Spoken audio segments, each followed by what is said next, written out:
All right, I think that's the end of those who signed up to testify, so if you don't mind, I'm going to accept questions from the panel. I have a couple comments I would like to make in response to some of the testimony myself.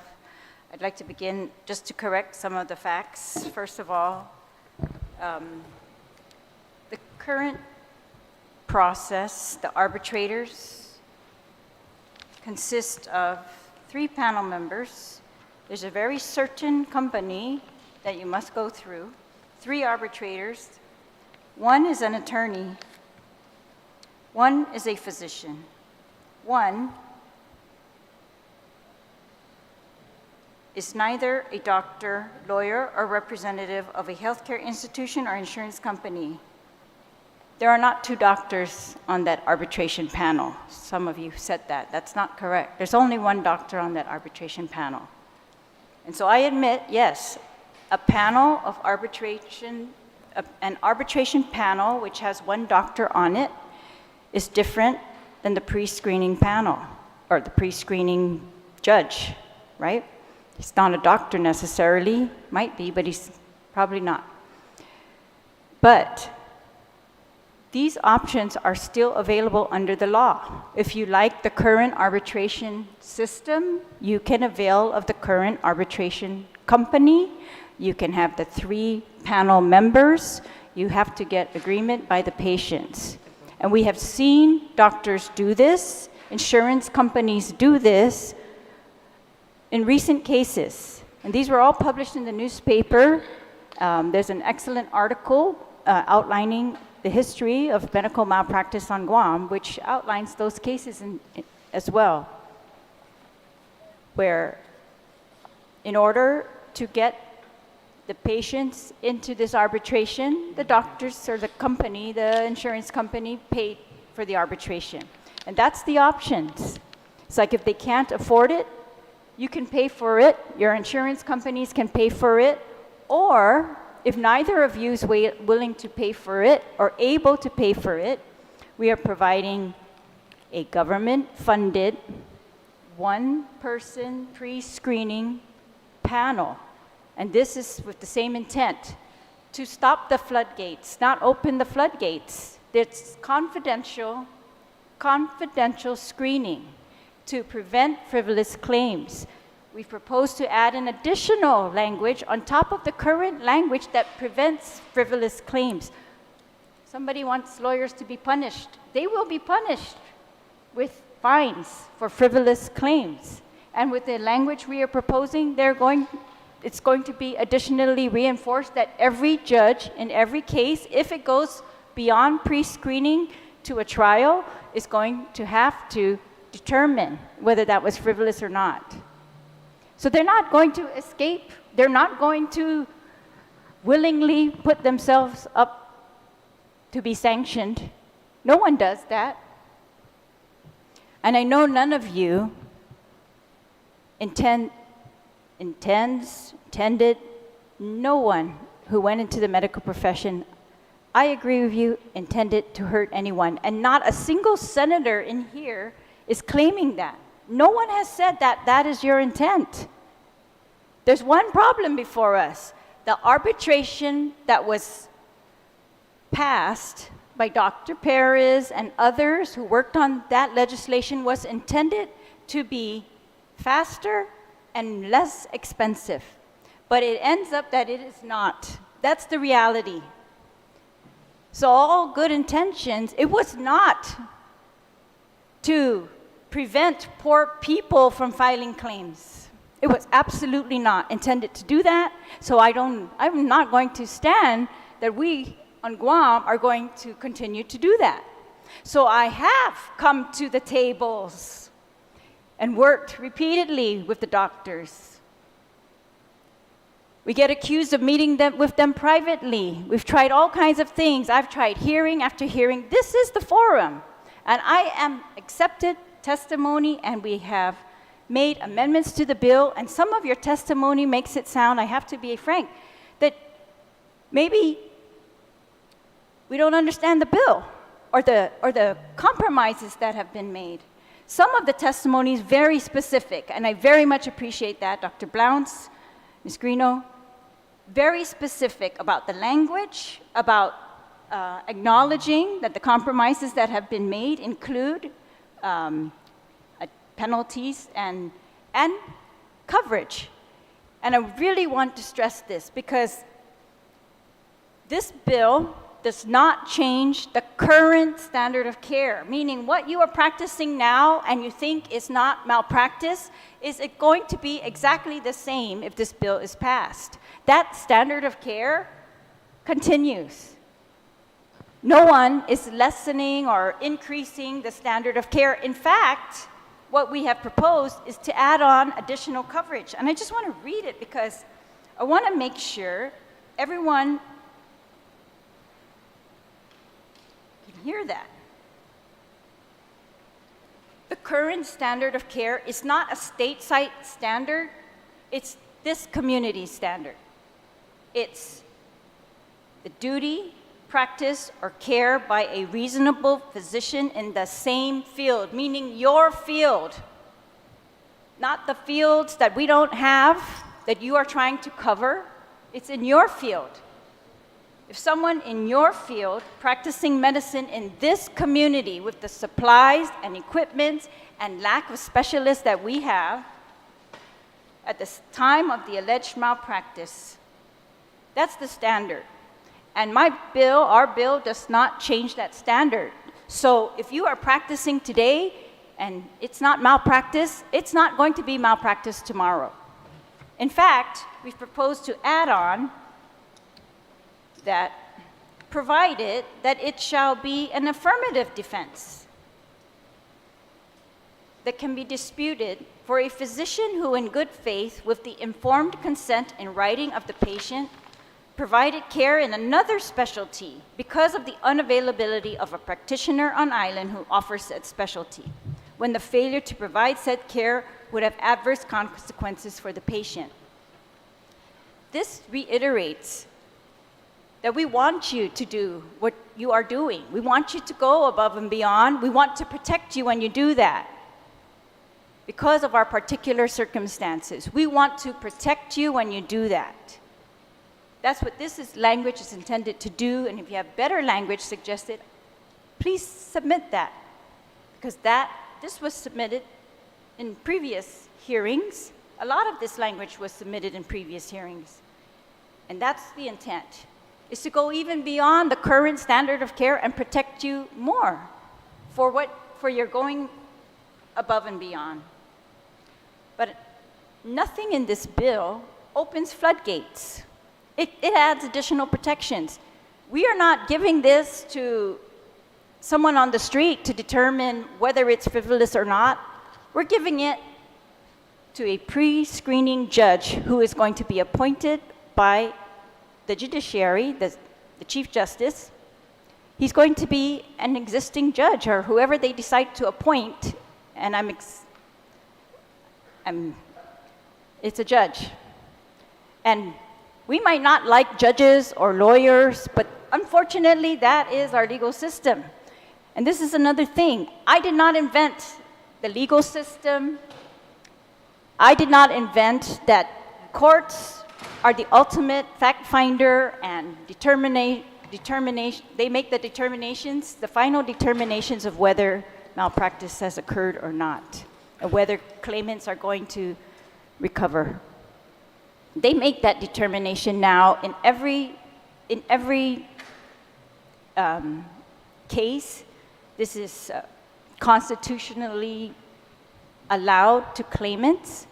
And on Guam, to prevent that from happening immediately, we have put in mandatory arbitration.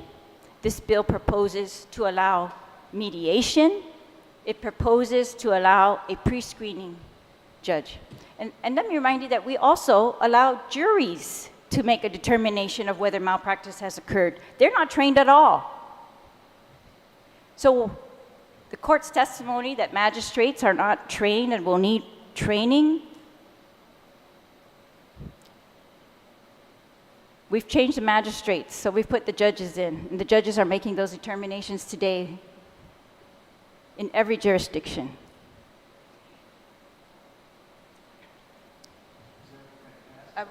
Well, I'd like to finish a couple things. Yes.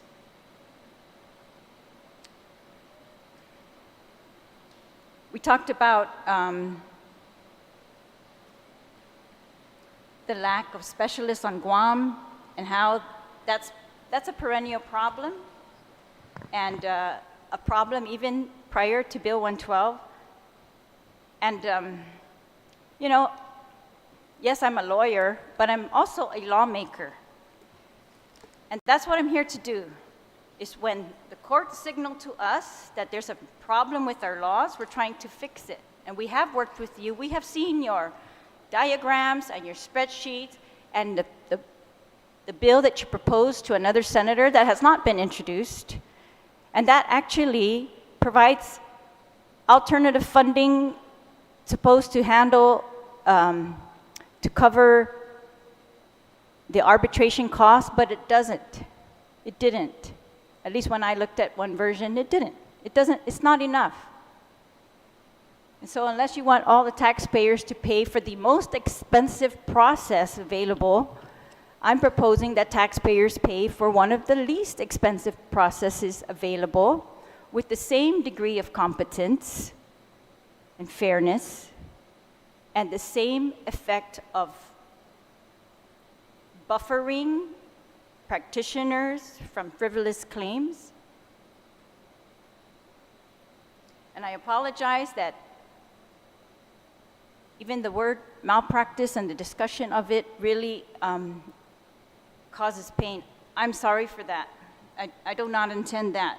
That's not my intent at all. It's really just to solve one issue, which is there's a class of people on Guam that are currently not able to file claims that they should be entitled to.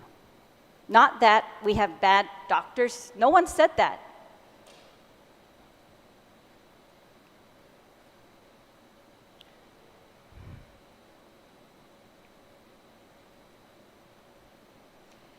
There's a lot of discussion about higher liability.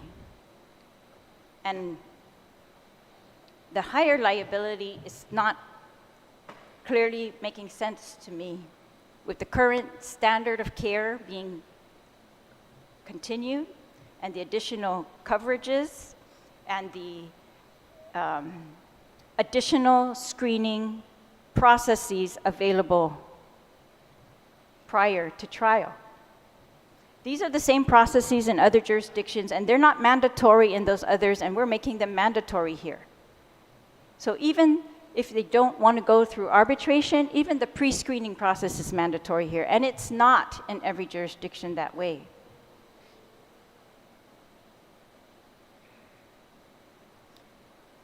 Some of you have told us we should concentrate on the problem and reduce the cost of arbitration, and that's exactly what we have done. We've given you can do arbitration according to the Guam arbitration law, not according to this old law, but according to our new Guam arbitration law, which allows you to do a cheaper way of arbitration. You can go to any company, cheaper companies. You can use different types of panels. Instead of the 3, you can use the 1. You can agree.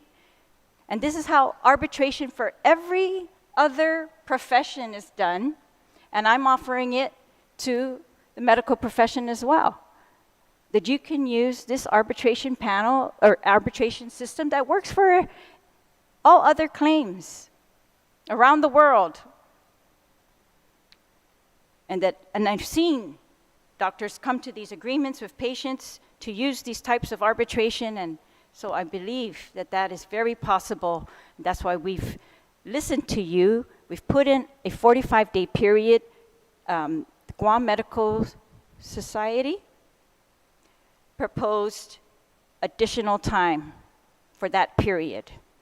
And I'm very open to considering additional time on top of the 45 days. That's the kind of testimony that's very helpful for me because we are very much trying to find something practical here. And this is part of that flow chart that was proposed to us by some of the doctors that they wanted to mandate meetings with the patients before it gets any further. And this is additional. This is not required right now in the arbitration process, we are adding this in, further coverage to you, further opportunity to discuss these with the patients, to make settlements, to agree on another process if you don't want to go to this pre-screening judge.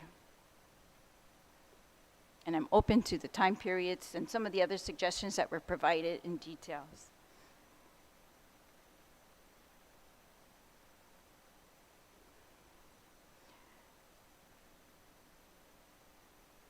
So the difference between the old law and this bill primarily is the types of arbitration that you can use, the panel members, the cost of them, and that in addition to that, you can have a pre-trial screening by a judge, which does not open floodgates, it holds it confidential, and the bill is very clear that you can agree.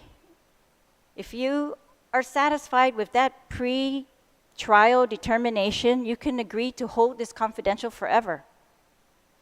You can agree that, and just like arbitration now, those are confidential unless you go to trial. And that's the same as what this bill is going to do with the pre-trial screening. I don't want to really believe that we are only recruited doctors in the since 1998 because poor people and middle-income people can't sue them. I don't want to believe that.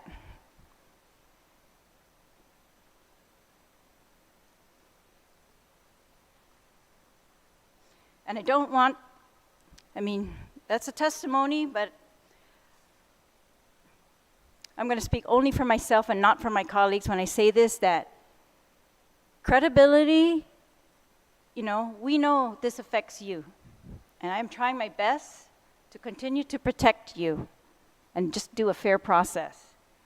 But when physicians threaten to drop patients on day one, it really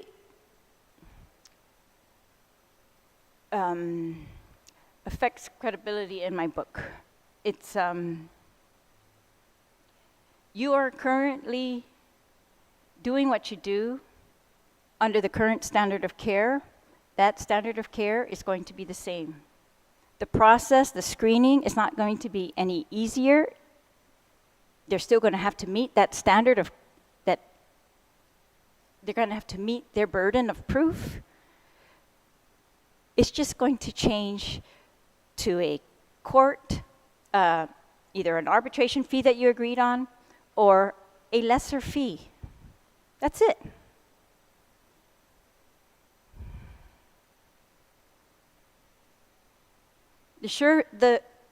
There's still in every one of those cases going to ensure that the case has merit. They're going to make determinations of that.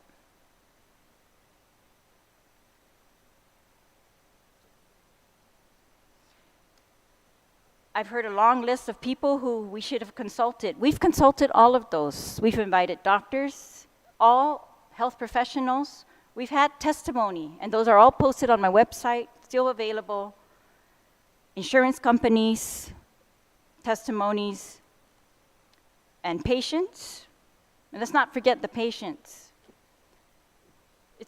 They've been very persistent. They've come out publicly. Some of them have been dropped from their doctors because they came out publicly supporting a bill that would just lessen the cost of arbitration or lessen the cost of screening. It doesn't affect any of the other protections that doctors have on Guam under law, which is the pre-screening, pre-trial processes, which is peer review processes that are confidential. I went through the whole list earlier. There are more. And we are trying with other bills to address other issues. This is one issue. There are other bills that address other issues. For example, recruitment of pediatricians at the Guam Memorial Hospital. $5 million. They told us they have enough money to recruit. They just can't recruit. It's not a money issue. We gave them money anyways. They have liability caps, and they still can't recruit. at Guam Memorial Hospital. So the arguments are not parallel.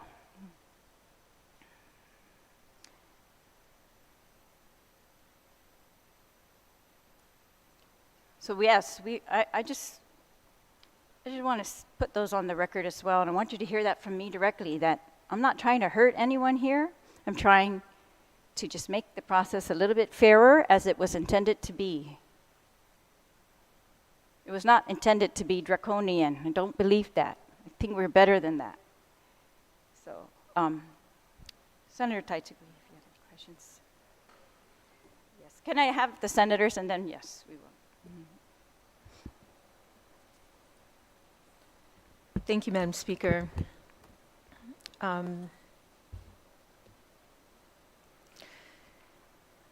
We've been here for almost 4 years trying to come to some kind of resolution, a balance. And every time doctors have come in front of 95% of you all talk about what's in it for you and hardly ever mention the patients. Hardly ever mentioned the 3,500 people who signed a petition to change the medical malpractice mandatory arbitration.